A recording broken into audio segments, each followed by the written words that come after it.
The air in the parking lot was thick with tension as the officer's boots crunched against the asphalt. His sharp voice cut through the quiet, commanding attention. "Hey, what are you doing here?" The man, standing near his car, barely flinched at the tone. He simply turned, his posture calm but firm, the tailored fit of his suit standing out in the ordinary suburban sprawl. His silence only seemed to ignite the officer further. "You hear me? I asked you a question," the officer barked, his hand instinctively resting on his belt as if the man before him posed a threat. "This is a private lot. You can't just loiter around here." The man glanced at the officer, his expression measured, but his voice carried the weight of 1,000 battles fought. "I'm not loitering. I parked here, same as anyone else. Is there a problem?" The officer's face hardened, his eyes narrowing into slits. "Yeah, there's a problem. People like you think they can waltz into neighborhoods like this and act like you own the place." He took a step closer, invading the man's space. "Show me some ID. Prove you even have a right to be here." For a moment, there was silence. The kind of silence that makes your chest tighten, as if the world itself were holding its breath. The man's jaw tightened ever so slightly, but his composure didn't falter. He reached into his pocket and handed over his ID without a word, his gaze steady as it met the officer's. But the officer barely glanced at it before tossing it back with a sneer. "Figures," he muttered under his breath. "Doesn't look like you belong here anyway." The man tilted his head slightly, his voice cutting through the officer's thin veneer of authority. "And what exactly does someone who belongs here look like?" The officer didn't answer. Instead, his face twisted into a smirk as he reached out, grabbing the man's arm. The grip was tight, aggressive, designed to demean. The man tried to pull his arm free, but the officer's hand only tightened, his voice dripping with arrogance. "You know what I mean. Don't get smart with me." The man's voice sharpened, cutting through the night like a blade. "Take your hand off me." "What are you gonna do about it?" the officer challenged, his smirk widening into a grin that was equal parts mockery and threat. Without waiting for an answer, his other hand shot forward, delivering a blow to the man's chest with the force of someone who believed they were untouchable. The crack of the impact echoed in the quiet lot, but what happened next left the officer frozen. The man didn't stumble. He didn't fall. He straightened his tie, his breath steady, and met the officer's shocked gaze with one of steel.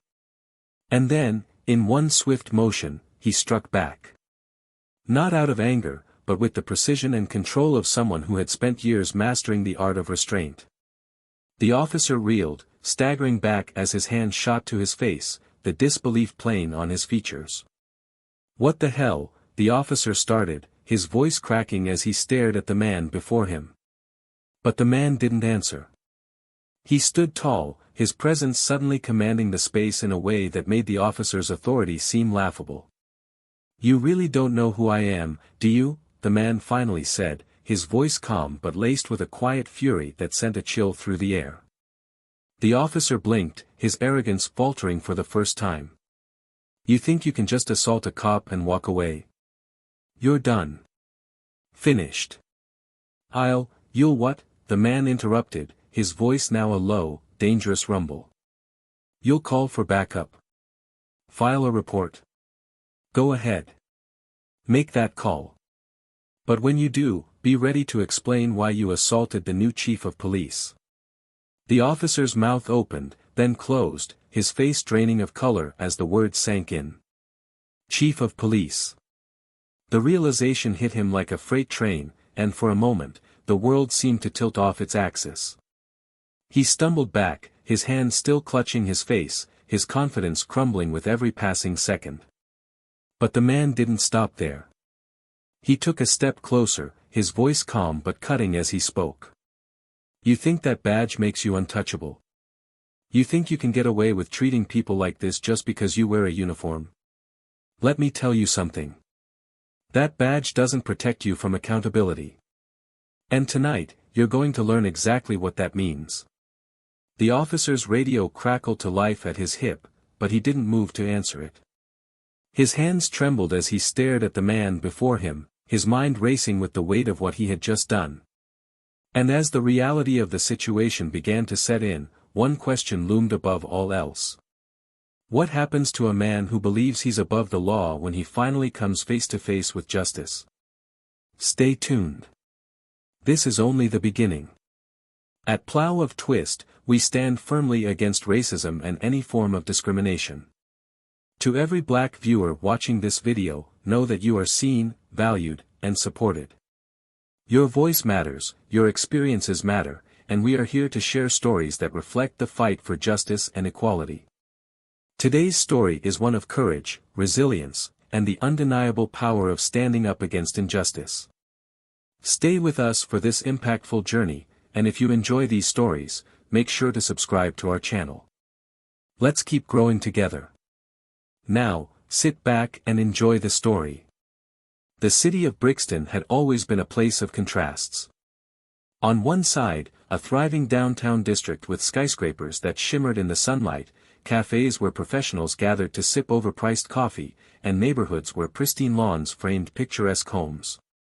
On the other side, there were areas marked by cracked sidewalks, overgrown lots, and a deep sense of history that its residents carried like armor.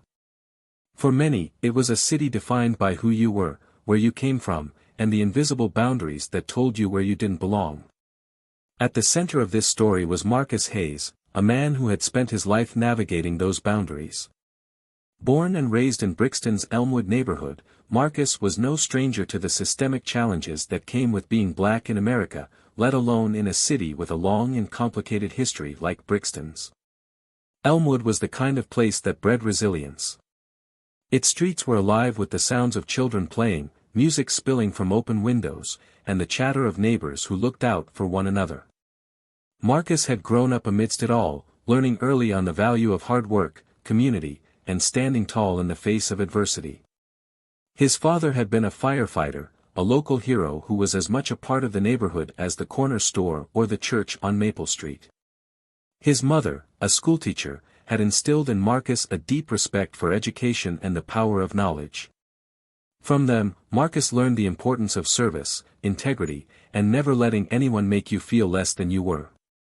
These lessons carried him through his teenage years, through the challenges of college, and eventually into the police academy. For Marcus, becoming a police officer had been about more than a paycheck or a uniform. It was about being a force for good in a system that too often failed the very people it was meant to serve. He wanted to be the kind of officer his community could trust, someone who understood their struggles because he had lived them. And for years, he was just that. Rising through the ranks, Marcus earned a reputation for fairness, professionalism, and a quiet determination that set him apart. By the time he was named the city's first black chief of police, he had become a symbol of hope for Elmwood and a beacon of change for the entire city. But not everyone in Brixton was ready for change. On the opposite end of the spectrum was Officer Darren Collins, a man whose presence on the force was as divisive as it was entrenched. Darren came from a family with deep ties to Brixton's police department, his father and grandfather both having served before him. To Darren, the badge was a symbol of authority, a license to command respect, and an extension of the power he had always craved. Unlike Marcus, Darren had never seen the uniform as a tool for service. For him, it was a weapon, something to wield against those he deemed unworthy, those who didn't fit into his narrow vision of what Brixton should be. Darren's record was peppered with complaints, allegations of excessive force, racially charged remarks, and a trail of incidents that had raised eyebrows but never consequences. The system protected its own, and Darren had always counted on that. His colleagues either feared him, admired his bravado, or simply looked the other way. Over time, Darren's confidence in his untouchability grew, bolstered by the unspoken culture within the department that allowed men like him to thrive.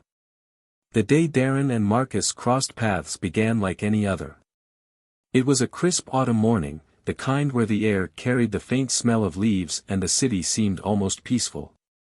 Marcus had decided to visit one of Brixton's precincts unannounced, a habit he had developed early in his tenure as chief. He believed in being present, in seeing the day-to-day realities of his officers and the communities they served. Dressed in a sharp suit and without his usual entourage, Marcus parked his car in a public lot near the precinct and took a moment to survey his surroundings. It was then that Darren saw him. To Darren, Marcus was just another black man in a suit who looked out of place in a neighborhood like this. He didn't recognize the chief. Why would he? Darren wasn't the type to pay attention to department announcements or city press conferences. He had no interest in politics or progress. What Darren saw was an opportunity. A chance to assert his dominance, to flex his authority, and to remind someone that they didn't belong. The interaction that followed was as swift as it was degrading. Darren approached Marcus with the air of someone who had done this 100 times before. His voice carried that particular edge, the one that hinted at power without justification, that dared someone to challenge him. Marcus, calm and measured as always, responded with patience, trying to de-escalate the situation without revealing who he was. But Darren wasn't looking for a conversation. He was looking for submission. When Marcus handed over his ID, Darren barely glanced at it. His contempt was palpable, a mix of arrogance and ignorance that only fueled the humiliation he sought to inflict. It wasn't enough to question Marcus's presence. Darren needed to assert himself physically, to turn the interaction into a spectacle of power. And so, without warning, he struck. What Darren hadn't counted on was Marcus's composure. Years of training, experience, and a deep-seated understanding of moments like this had prepared Marcus for what came next.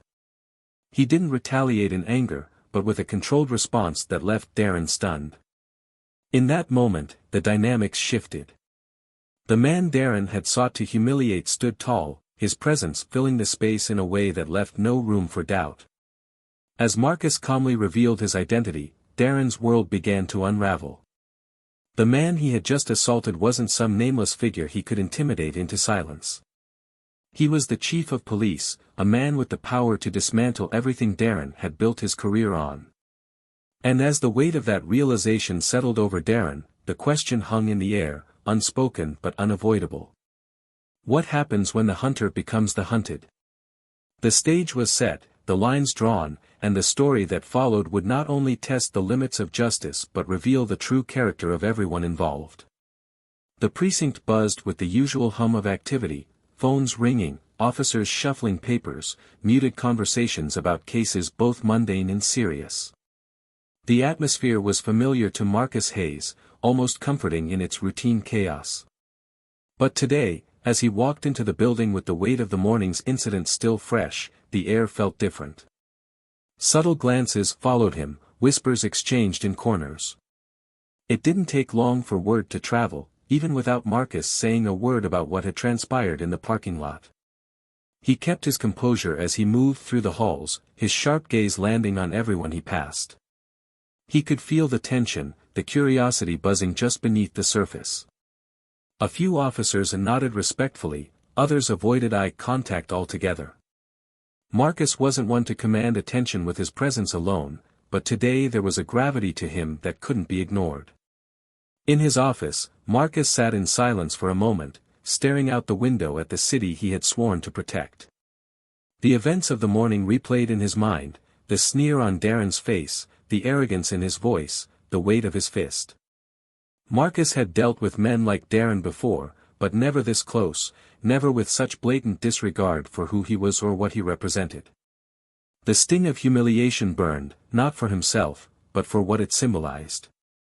This wasn't just about one officer's actions. It was about a system that had allowed someone like Darren to thrive. The knock at the door broke his thoughts. Detective Laura Rivera stepped in, her expression a mix of professionalism and concern.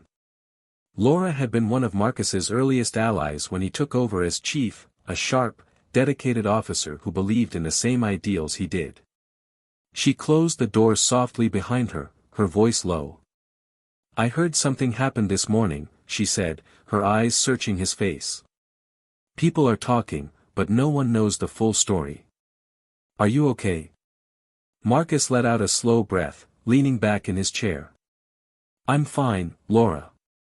But we've got a bigger problem. Her brow furrowed, and she took a seat across from him, her body language shifting to full attention. What kind of problem? He didn't answer right away. Instead, he opened a file on his desk, sliding it toward her. Inside were complaints, reports, and statements, years of accumulated warnings about Darren Collins. Laura flipped through the pages, her expression darkening with each new piece of evidence. This guy, she started, shaking her head. How has he managed to stay on the force? Marcus's voice was steady but carried an edge. You know how. He's protected by the system, by the same culture we've been trying to change. This morning, he tried to throw his weight around on the wrong person. And now, we're going to make sure he doesn't get away with it again. Laura nodded, her jaw tightening. What's the plan? Marcus leaned forward, his voice low and deliberate. I need every complaint, every incident he's been involved in. I want a full picture, dates, witnesses, anything we can use to hold him accountable. And I need it fast. Darren doesn't know who I am yet, but when he finds out, he'll try to cover his tracks. We can't let that happen. Laura's eyes met his, a spark of determination lighting in her gaze. I'll start pulling files right away. But Marcus, if you're going after him, you need to be prepared for pushback. Darren has friends, and they won't let this go without a fight. I'm counting on it, Marcus replied, his tone unyielding. Meanwhile, in the precinct's break room, Darren was the center of attention, recounting his version of the morning's events to a small group of officers. His voice was loud, brash, dripping with the same arrogance that had fueled his actions. Guy thought he could talk down to me, Darren said, leaning back in his chair with a smirk. I showed him who's in charge. Bet he won't be sticking around this neighborhood anymore. One of the younger officers, visibly uncomfortable, cleared his throat. Do you know who he was? I mean, what if he wasn't just some random guy? Darren waved him off. Doesn't matter. A guy like that doesn't belong around here. Trust me, I did the city a favor. The room fell silent for a moment, the tension palpable. Even those who typically sided with Darren seemed uneasy, their glances shifting toward one another. The weight of his words lingered, a quiet reminder of the divide that ran through the department. Back in his office, Marcus reviewed the initial files Laura had brought him, each one painting a clearer picture of Darren's unchecked behavior. Excessive force during traffic stops. Unnecessary arrests. Complaints of racial profiling that had been dismissed or quietly buried. Marcus's grip tightened on the pages as he read, the words fueling his resolve. But it wasn't just about Darren. This was about the department, about the culture that had allowed men like him to operate without consequence. Marcus knew that taking Darren down wouldn't be enough. If they were going to make real change, it had to go deeper. By the end of the day, the tension in the precinct had grown thicker, the undercurrent of uncertainty spreading like wildfire. Whispers of Marcus's presence reached Darren, though no one dared to approach him directly. He caught fragments of conversations, snippets of speculation that gnawed at the edges of his confidence. Chief's looking into something, he's not happy about what happened this morning, Collins might be in trouble, the unease grew, but Darren pushed it aside, his bravado a shield against the creeping doubt. He didn't know who the man in the parking lot was, but as long as no one came forward, he believed he could spin the narrative in his favor. What he didn't know was that Marcus wasn't just coming for him. He was building a case that would shake the department to its core, one that would expose not only Darren but everyone who had enabled his behavior. And as the day drew to a close, with the precinct settling into its usual rhythm, the stage was quietly being set for a reckoning. Marcus's plans were already in motion, and Darren was running out of time. The question now wasn't whether justice would be served. It was how far Marcus was willing to go to ensure it. And as the pieces fell into place, one thing became clear, the fallout would be unlike anything the department had ever seen. The precinct was unusually quiet for the late hour, the fluorescent lights casting an artificial glow on the rows of desks and filing cabinets. Marcus Hayes stood in the observation room, his gaze fixed on the two-way mirror that reflected the interrogation room on the other side. Darren Collins sat there, his arms crossed and his face set in a mask of forced indifference, though the tightness around his jaw betrayed his discomfort. Marcus's expression was unreadable, but his silence carried the weight of the moment.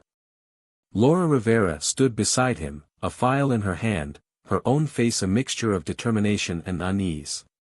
She glanced at Marcus, her voice low as she broke the silence. "Are you ready for this?" Marcus didn't respond immediately. His eyes remained on Darren, watching the man who had ignited this confrontation with his arrogance and ignorance. Finally, Marcus nodded, his voice calm but resolute. "It's not about me being ready. It's about making sure he knows exactly what he's done and what's coming." Laura hesitated before speaking again. "He's not going to go down without a fight. You know that." Marcus gave a faint smile, one that didn't reach his eyes. "I'm counting on it."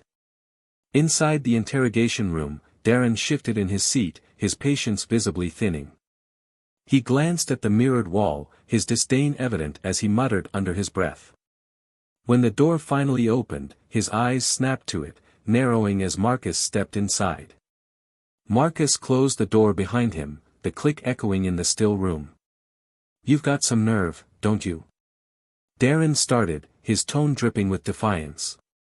"Pulling me in here like I'm some kind of criminal. You think you can intimidate me?" Marcus didn't sit. He remained standing, his presence filling the room in a way that was impossible to ignore. "Officer Collins," he began, his voice steady and deliberate. "I want to make one thing clear.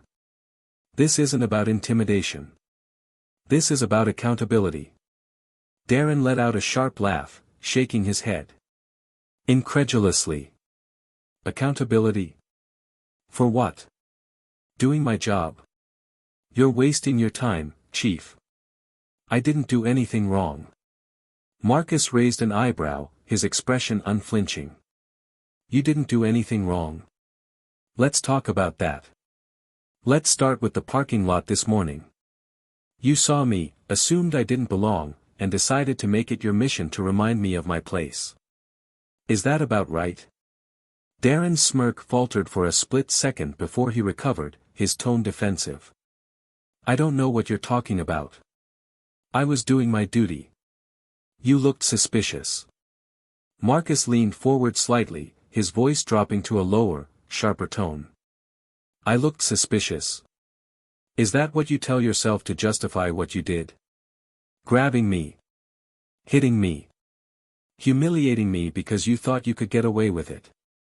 Because you thought I was just another black man you could push around." Darren's bravado began to crack under the weight of Marcus's words, but he held on to his defiance. "I didn't know who you were. If I'd known, that's the problem, isn't it?"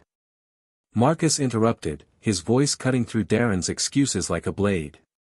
"It shouldn't matter who I am. Chief of police or not, you had no right to treat me, or anyone, like that. But you did, because you've been allowed to for years." Darren's jaw tightened, his eyes narrowing as he tried to regain control of the conversation. "You think you're better than me? Walking in here like you're some kind of savior, trying to tear me down.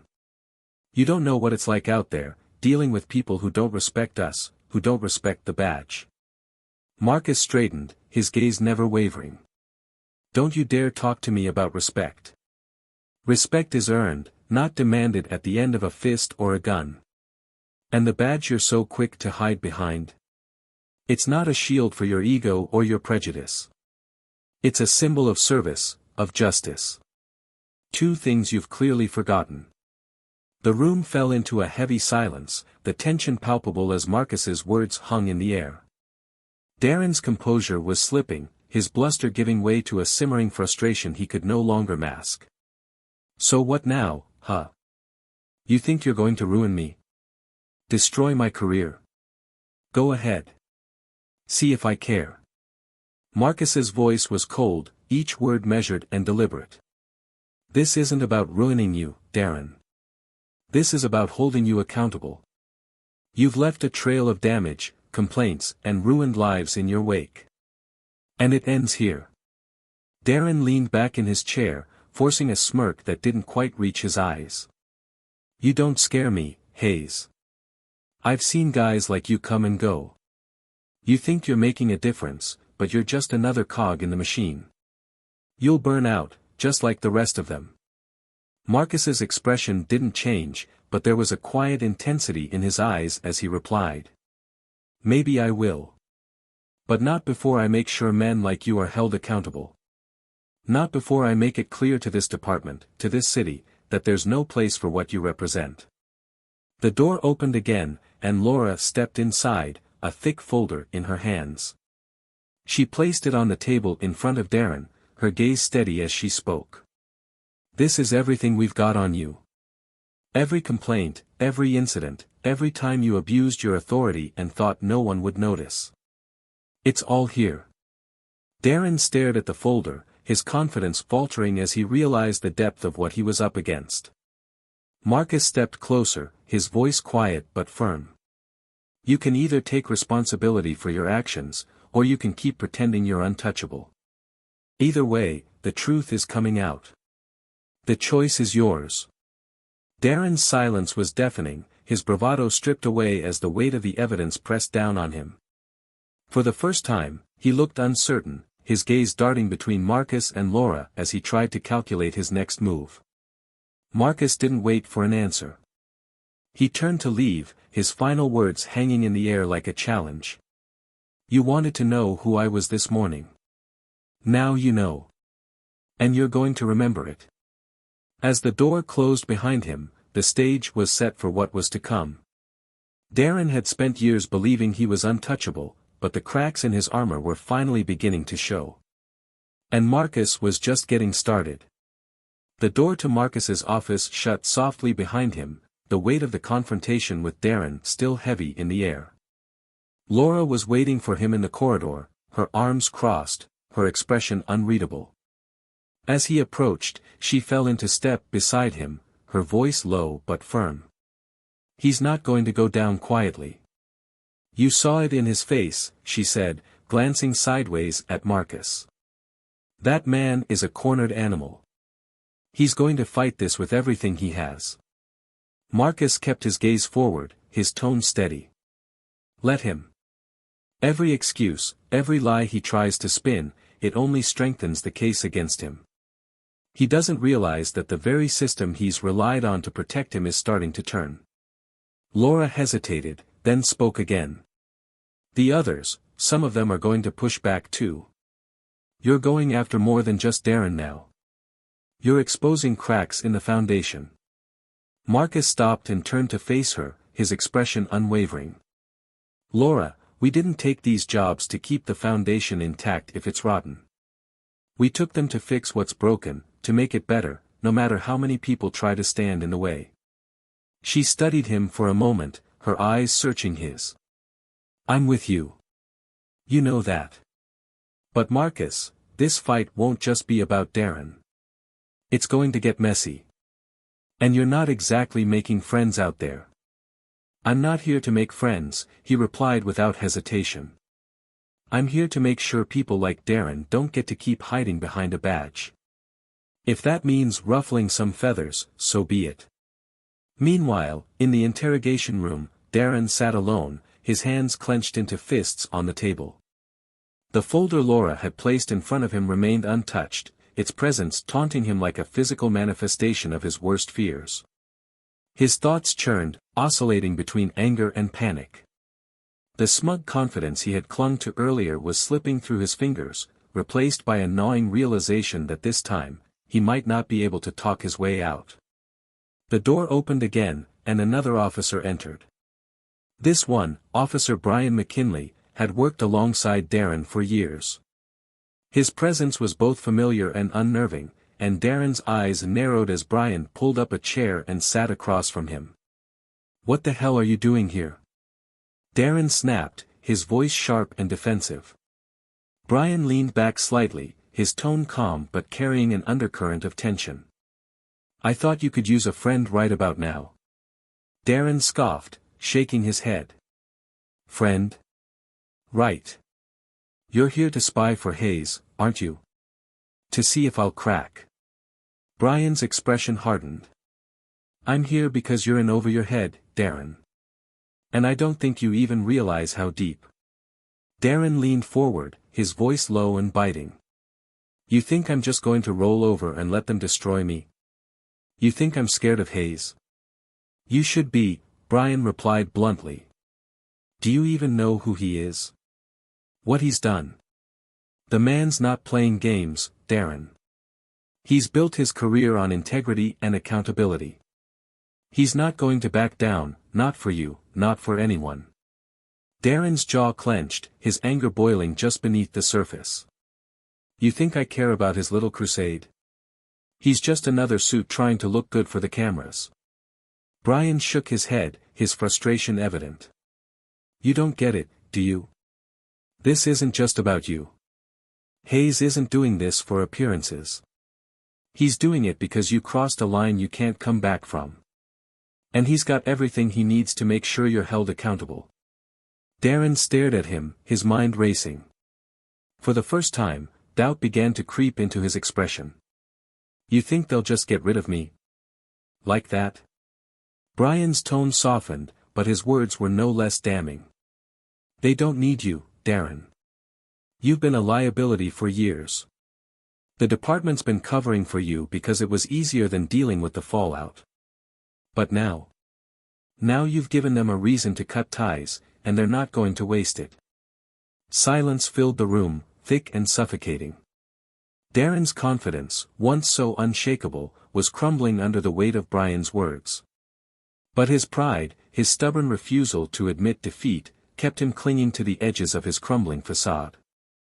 In the observation room, Marcus watched the exchange through the mirrored glass, his arms crossed over his chest. Laura stood beside him, her expression pensive as she observed Darren's slow unraveling. Do you think he'll crack? She asked quietly. Marcus's gaze didn't waver. It's not about whether he cracks. It's about whether he understands that this isn't just about him. It's about everyone he's hurt, everyone the system failed because it protected him instead. Laura nodded, her respect for Marcus evident in her expression. You're not just trying to hold him accountable. You're trying to send a message. Marcus finally looked at her, his voice firm but carrying the weight of conviction.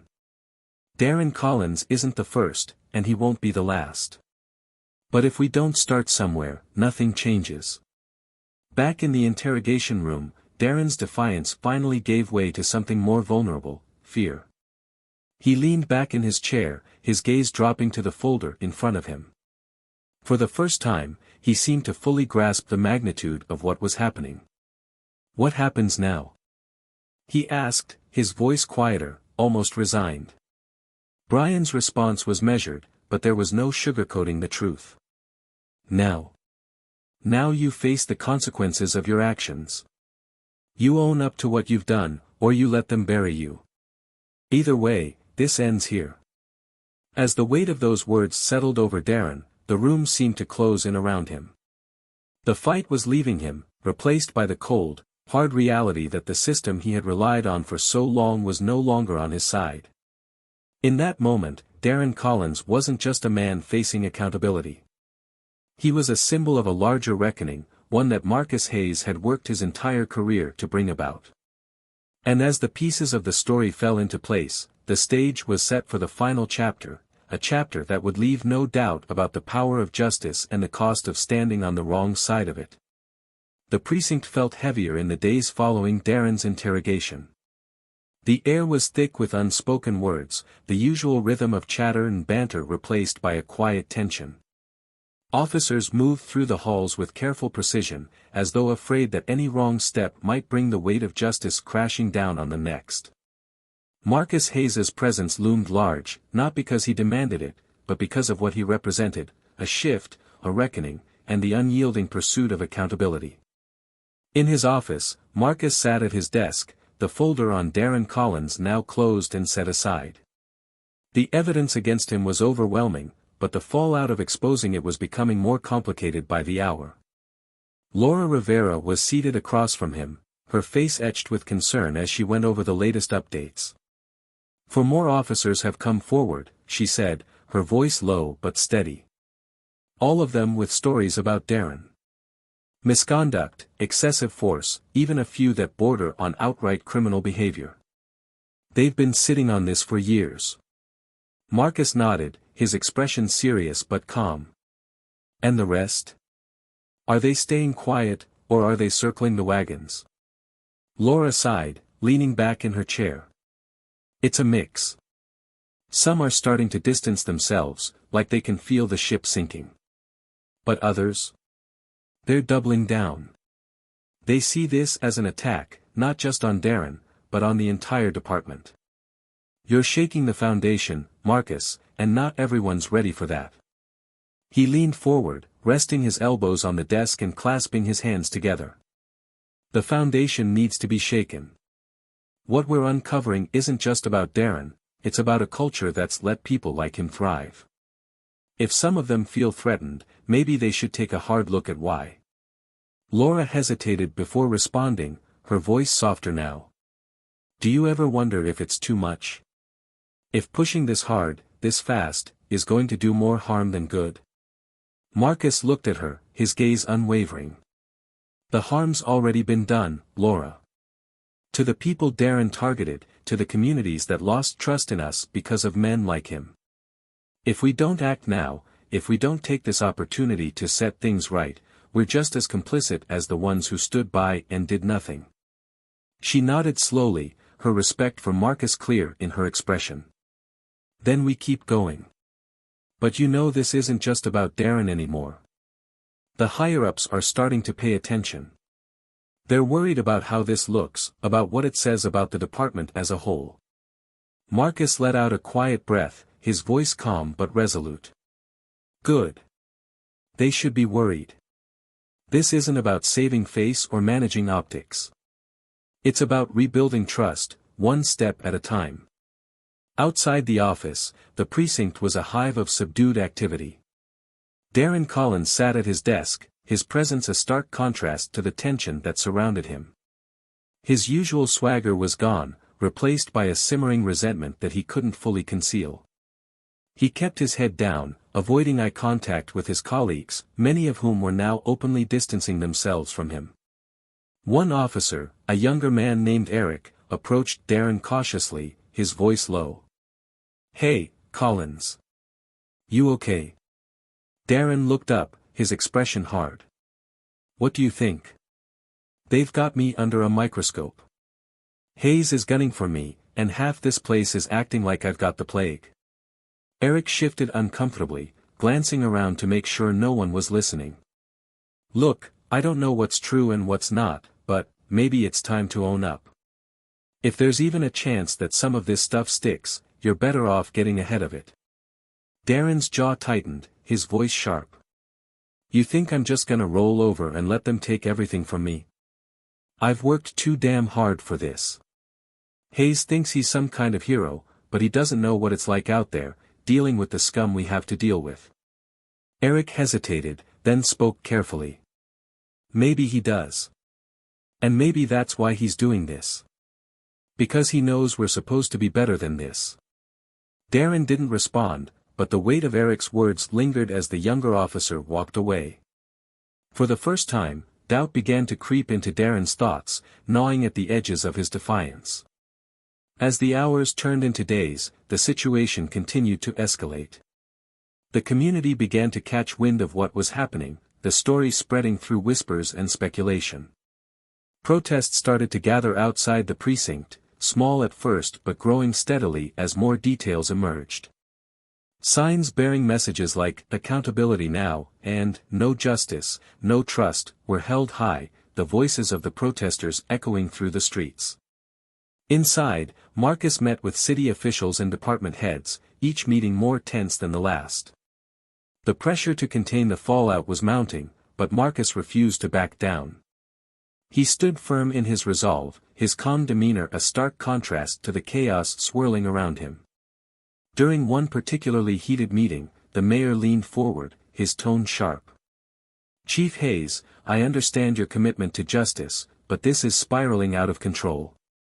The protests, the media attention, it's putting the entire city under a microscope. We need to manage this before it gets worse. Marcus's response was measured but firm. With all due respect, Mayor, managing this isn't the answer. Confronting it is. The protests, the attention, they're not the problem. They're a symptom of a deeper issue.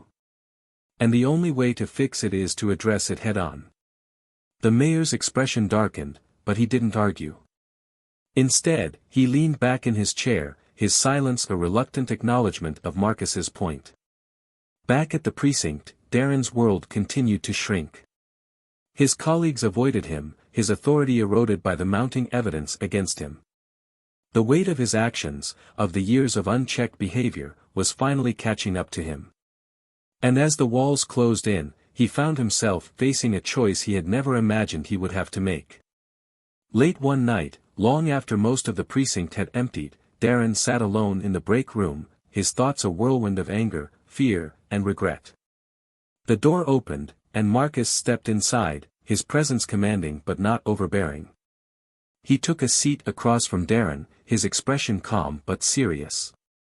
For a long moment, neither of them spoke.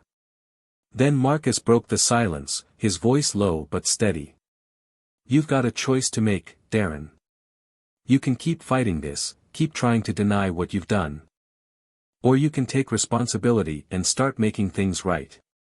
Darren looked at him, his eyes filled with a mixture of resentment and something else, something that might have been the first flicker of self-awareness.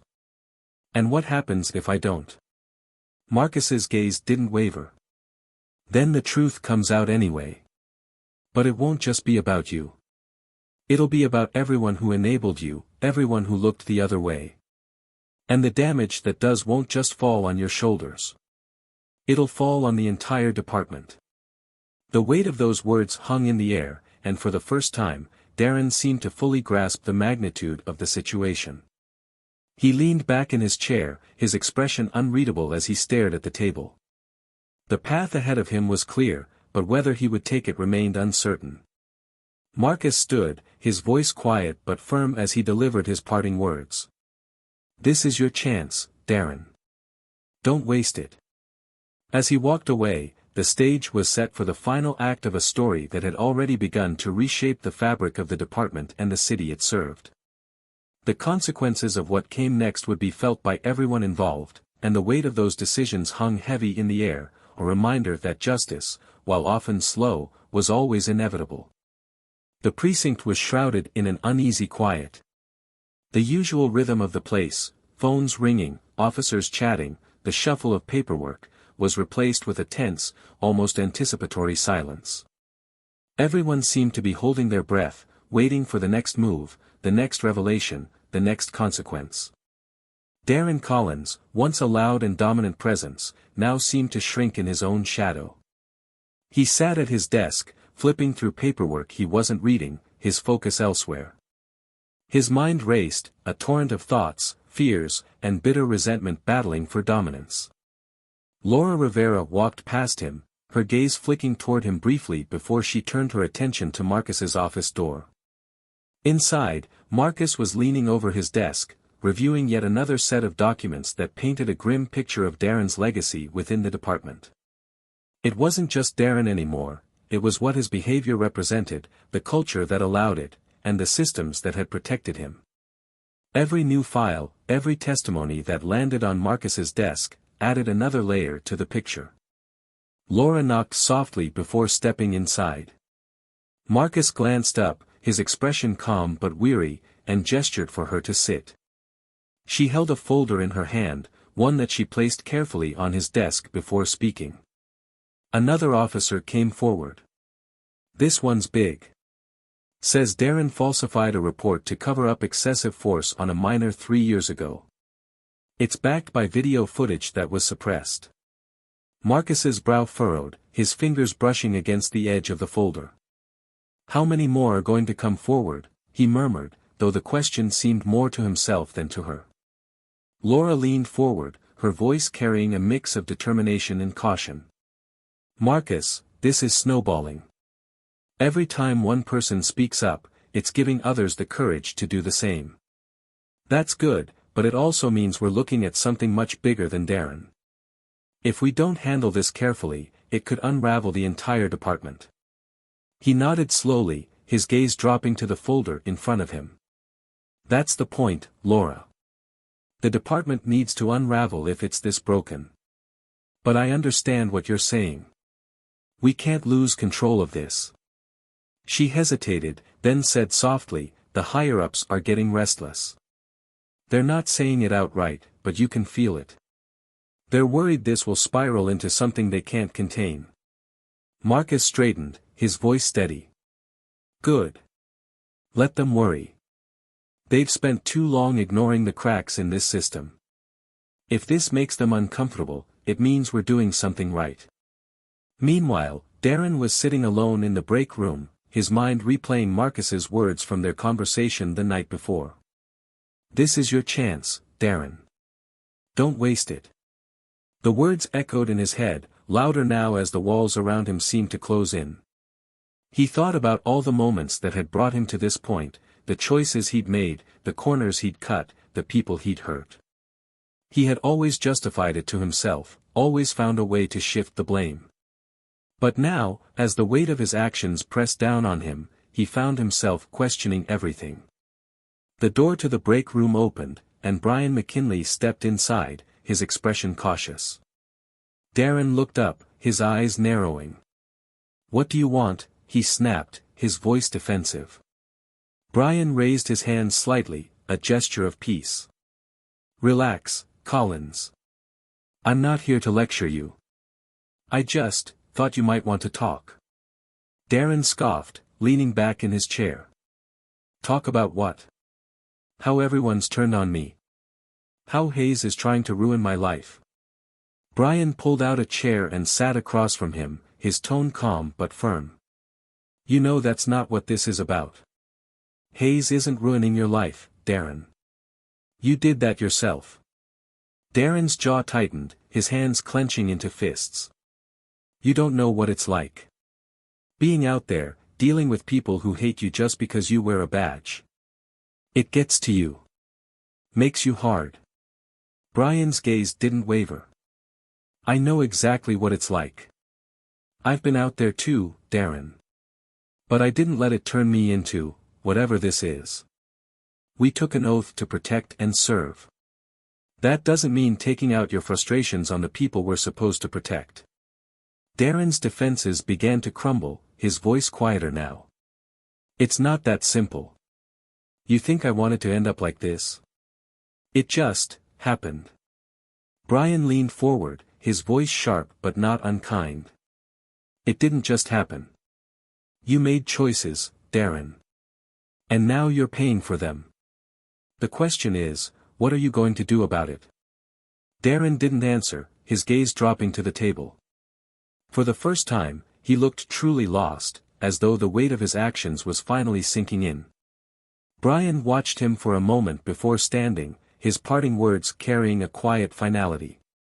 You still have a chance to do the right thing. Don't let your pride stop you. The precinct continued its quiet churn, each passing hour bringing new developments and new questions. Outside, the protests had grown larger, the voices of the community rising in a chorus of demands for justice. Inside, the pressure mounted, the cracks in the department's foundation widening with every revelation.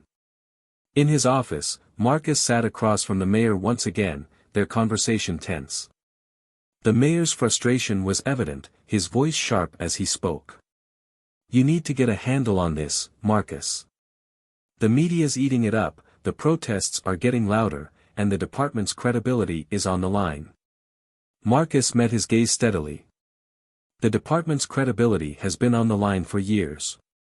What we're doing now is the first step toward fixing it. If that means facing some uncomfortable truths, so be it. The mayor shook his head, exhaling sharply. You're risking a lot, Hayes. Your career, your reputation. If this goes sideways, you'll be the one they blame. Marcus's voice was calm but unyielding. If that's the cost of doing the right thing, I'll pay it. But I'm not going to back down just to make things easier for everyone else. The mayor stared at him for a long moment before nodding slowly, his voice quieter now. Just make sure it's worth it. As the meeting ended, Marcus returned to his desk, his resolve stronger than ever. The road ahead was uncertain, but he knew one thing for sure: this wasn't just about Darren Collins. It was about justice, accountability, and the kind of change that could reshape the department in the city it served. And as the pieces continued to fall into place, the question loomed larger than ever. Would Darren finally take responsibility, or would he drag the entire department down with him? The answer was coming, and with it, the final reckoning that would leave no one untouched. The precinct was teetering on the edge of chaos, though outwardly everything remained as composed as ever. Officers moved about their duties, their conversations hushed, their movements cautious. It wasn't just the looming specter of Darren Collins's unraveling, it was the way Marcus Hayes had shifted the dynamics of the department. No one felt untouchable anymore. The unspoken rules that had governed their world for decades were beginning to crumble under the weight of accountability. Darren sat alone at his desk, staring blankly at the stack of papers in front of him. He hadn't touched them in hours. His mind was somewhere else, far away from the precinct, far from the life he had carefully constructed over the years. Every conversation, every confrontation, every choice he had made to assert himself, to protect his ego, now felt like it was crashing down on him all at once. The worst part wasn't even the fear of losing his job. It was the realization that, deep down, he couldn't convince himself that he didn't deserve it. Laura Rivera stood in Marcus's office, her arms crossed as she leaned against the wall, watching him pore over the latest reports. Her expression was tight, a mixture of admiration and concern. Marcus's commitment to seeing this through was unwavering, but the toll it was taking on him was becoming harder to ignore. She finally broke the silence. "You're not sleeping," she said, her tone more observation than accusation. Marcus didn't look up, his pen scratching against the paper in front of him. "There's too much to do." Laura pushed off the wall, stepping closer to his desk. "Marcus, you can't carry all of this on your own. Darren, the department, the protests, it's too much for one person." He finally looked up, his eyes tired but resolute. "It's not about me, Laura. It's about making sure this department becomes what it should have been all along. I can rest when it's done." She sighed, taking a seat across from him. "And when will that be?" "Because from where I'm sitting, every step forward brings a new challenge. Darren isn't the only problem here. You know that." Marcus leaned back in his chair, the weight of her words settling over him. "I know. But he's the start. If we can hold him accountable, we set a precedent. We show this department, and this city, that no one is above the law." Laura studied him for a long moment before nodding. "All right. Then let's make sure we get it right." In the break room, Darren was nursing a cup of coffee that had long gone cold when Brian walked in. The younger officer hesitated at the door before stepping inside, his movements careful, as though approaching a caged animal. Darren didn't look up, but he didn't need to. He could feel Brian's presence, the weight of his judgment. "Collins," Brian said, his voice neutral but firm. "We need to talk." Darren let out a bitter laugh, shaking his head. "What's there to talk about? You all got what you wanted. Hayes has me backed into a corner, and now you're just waiting for me to fold." Brian pulled out a chair and sat across from him, his expression steady. "This isn't about what we want. It's about what's right.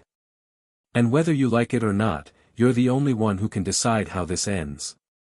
Darren finally looked up, his eyes narrowing. "How it ends? It ends with me losing everything I worked for, everything I bled for. You think that's fair?" Brian didn't flinch.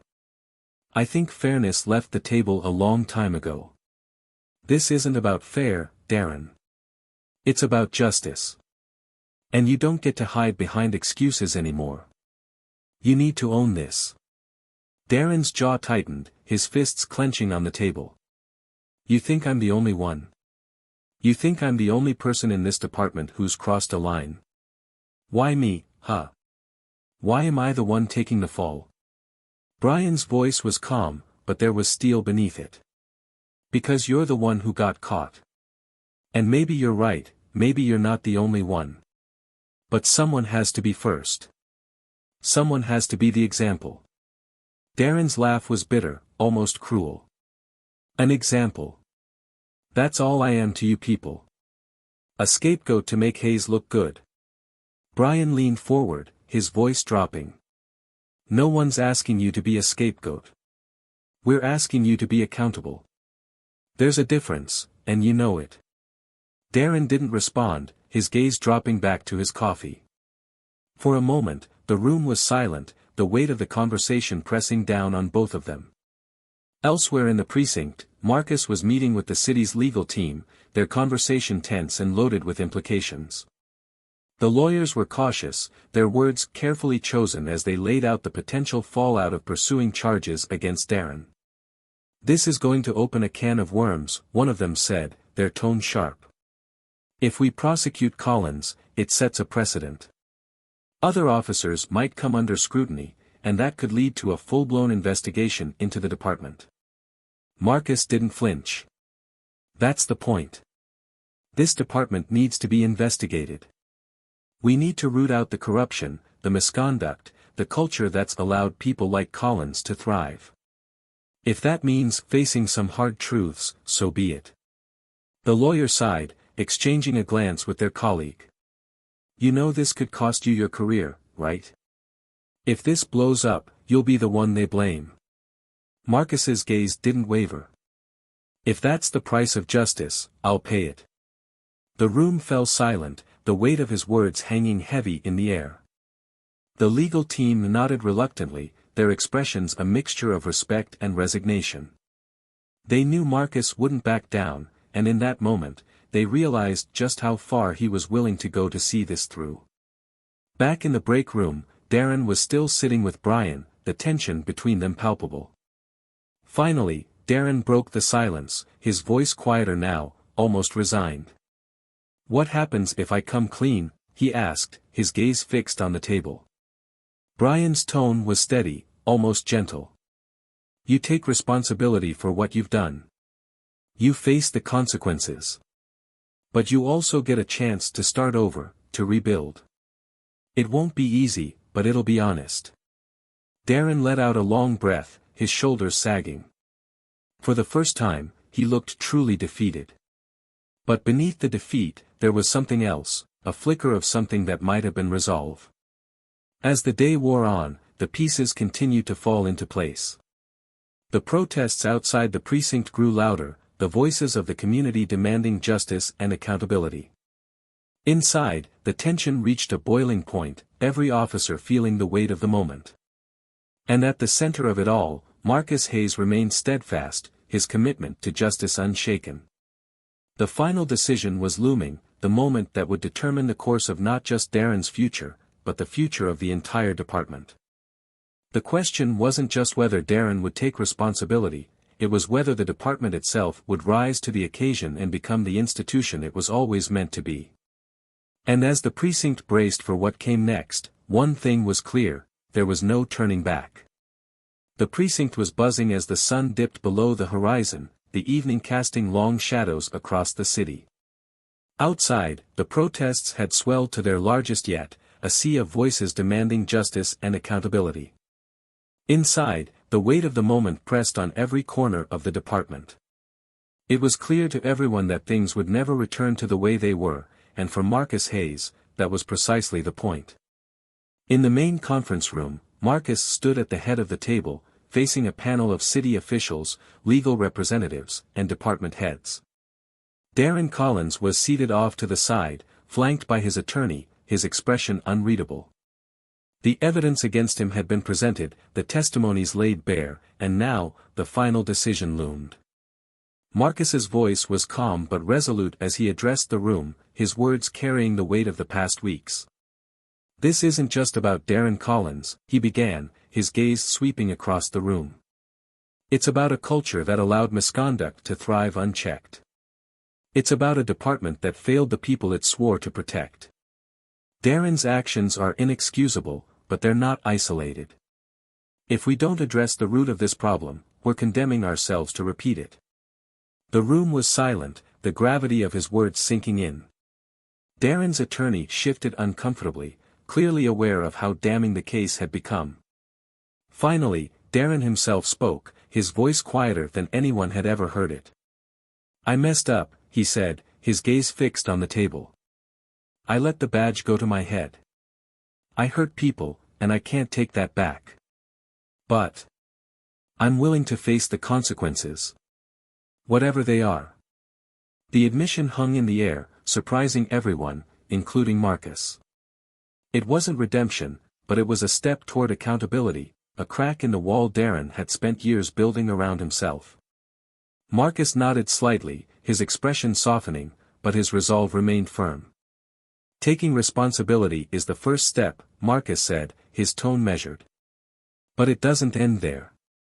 The system that allowed this to happen needs to change. And that starts today." The decision was swift. Darren was officially removed from the department, stripped of his badge, and handed over to the legal system to face the charges against him. The weight of the consequences was immense, but for the first time in years, Darren didn't try to fight it. He left the room with his attorney, his shoulders slumped but his step steady, as though he were finally facing the reality he had avoided for so long. In the days that followed, the department began to transform. Marcus spearheaded a series of reforms aimed at increasing accountability and transparency, implementing new training programs, and establishing stronger channels for officers and community members to report misconduct. The protests outside the precinct gradually subsided as the community began to see the changes taking shape. Trust wasn't rebuilt overnight, but it was a start, a foundation on which to build something better. Laura Rivera was promoted to a leadership role, her dedication and integrity recognized by Marcus and the rest of the department. She became a driving force behind the reforms, her voice a constant reminder of why the changes mattered. Her partnership with Marcus grew stronger, their shared vision for the department uniting them in their efforts to create lasting change. For Marcus, the journey was far from over. The weight of what had been uncovered, of the lives impacted by the failures of the department, stayed with him. But as he walked through the precinct one evening, the sounds of officers working together, the tension replaced by a cautious optimism, he felt something he hadn't in a long time: hope. Weeks later, Marcus stood in front of a packed auditorium, addressing a room filled with officers, community leaders, and city officials. His voice was steady as he spoke about the importance of accountability, of rebuilding trust, of the work still to be done. The applause that followed was thunderous, but Marcus didn't linger in the moment. This wasn't about recognition, it was about responsibility. As for Darren, his life took a different turn. Stripped of his badge and facing the consequences of his actions, he began a slow, painful journey toward redemption. It wasn't easy, and it wasn't quick, but he started to confront the choices he had made, seeking counseling and volunteering with organizations dedicated to bridging the gap between law enforcement and the communities they served. It was a far cry from the life he had known, but it was a step toward being a better man.